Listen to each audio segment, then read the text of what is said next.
Good evening. Hello everyone. Welcome to my laboratories. Sit down and get comfortable. I'm going to tell you a story. A story of an adventure that you surely know, that you've maybe witnessed. But do you really know all the details? I am Dr. Thomas Light. This is the Chronicles of Megaman, Part 1.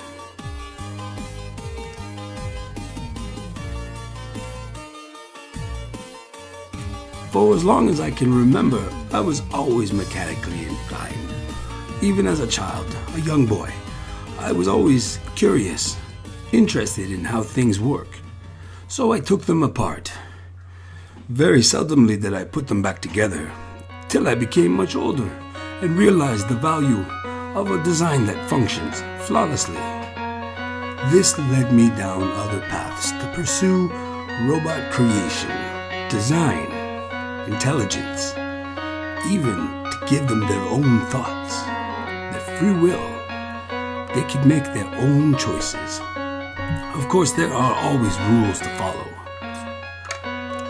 especially when we're mixing robot and mankind. But I did believe, that it could be done for the greater good of man. However, you know what happens, and we're going to get into that. As I got older, I continued to pursue a career path in such things as programming, program designing, artificial intelligence, robotic engineering. My goal was to create a machine that would help mankind. First, we designed a few to help them with daily things, hard work, dangerous work, jobs that put people at risk.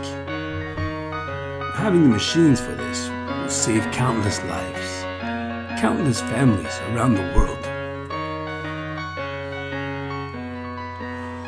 But of course, as things would have it, no good deed goes unpunished. Let's start from when everything changed. Freshman year of university, robotic engineering and designing. My project was to design artificial intelligence, a robot system that can think for itself and make its own choices, much like a human.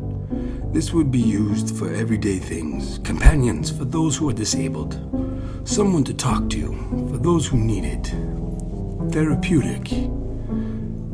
The idea was just to help everyone. And then my colleague, Dr.Wilys, he shared very much the same vision, or so I thought. We had most of the classes together. We did most of the same things together. And we helped each other once in a while. I could sense he was a bit competitive. As I wished to help mankind, he wished simply to be known for being the best, to be the best. Everything for Dr. Wily. Al, I used to call him, as we were friends, was a competition. No matter the situation, he would always make sure that he appeared to be stronger, more intelligent, the better one. This was his greatest flaw, his largest weakness, and in the end, his downfall. The feeling of jealousy, the sense of competition back then, I believe that's where it all started. Following our final years in university, the project that was the biggest breakthrough got a grant to become its own business, its own enterprise. The top runners was Dr. Albert Wiley, with his system that could double the power of a robot for a short period of time. It would cause the system to overheat, but it did prove to be very impressive. A sort of overdrive, turbocharge for the machines, if you will. Dangerous, but effective. And there was myself. With the AI system, it wished to understand emotions. It never sensed anger or rage, simply happiness and sadness, possibly curiosity, and a few other traits, but designed never to be angry or negative. In the end, it was my project that won. I received the grants, and my project moved on to bigger things. I was able to open, develop, create, build Dr.Light Laboratories. The biggest creation of my life. Up until then, of course. Even though we were in tough competition, Albert and I were, at the end of the day, friends, colleagues. We were even roommates for some years in university. Since my project got the grant lifted off the ground, I was able to give Wiley a job. He came to work with me as a silent partner, and we were going to design machines that would help mankind revolutionize the workforce, save many lives, and get countless jobs done without negative consequence or danger to the public. Robots have been an essential part of our lives up until now. Bank machines, paying our bills, giving us money, credits, Zenny. We have machines that clean for us, machines that weld metal together, machines that build other machines. These robots are an everyday thing for us. But what Dr. Wily and I created was so much more. We called them the Robot Masters. Not only did they have each their individual traits, qualities, area of expertise, and specialized tooling, but they were able to navigate a work site as a human would, interacting with people, conversation, thinking, answering questions, even potentially making a few jokes. These machines were meant to introduce an artificial intelligence system that was comfortable, smooth, and very helpful to have around. They were designed to lift the morale of the workers at the worksite, and everything was going so well. But first, we had to develop working prototypes. We began our first one. We call him Blues.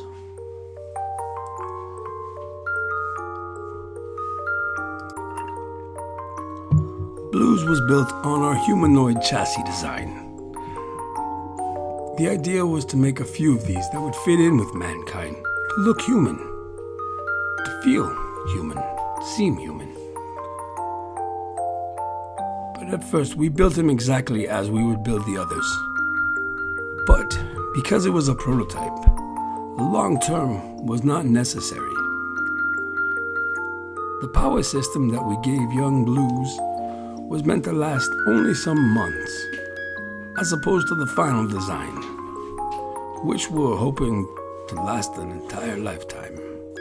The robots would have a lifespan of roughly 100 years, should they not be tampered with or modified. So our very first one was not meant to last as long. That turned out to be the problem.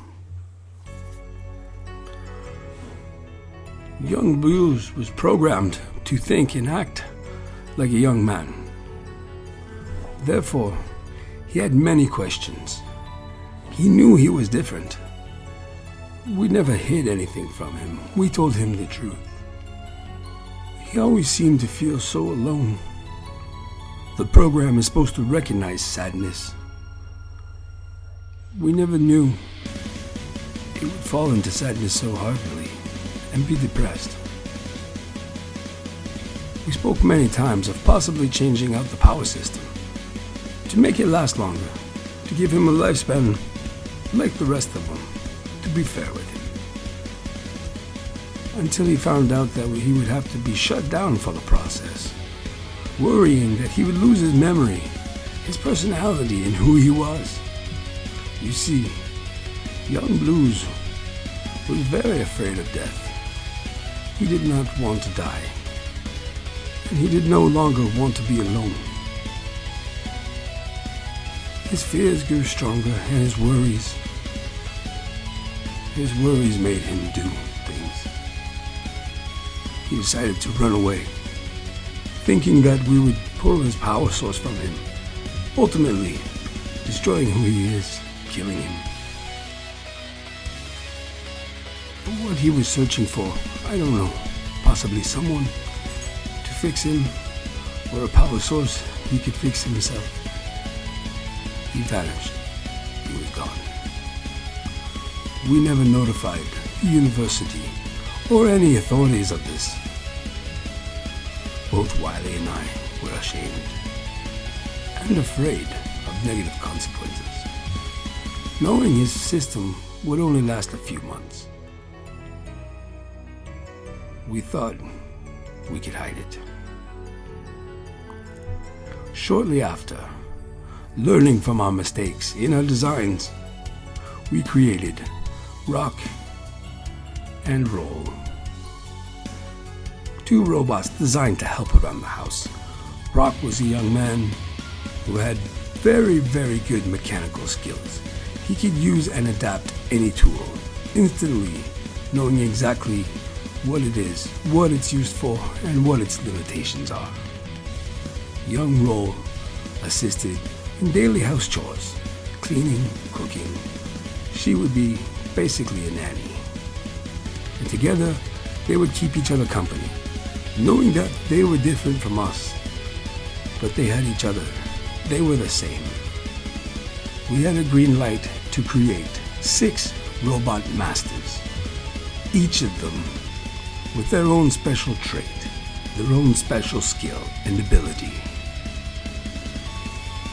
We still have no idea what happened to Blues, but soon enough, maybe we'll find out. But that's a story for another time. As we get on to learn each of the robot masters and their secrets, and there's a fail-safe. This is Dr. Light. Until next time.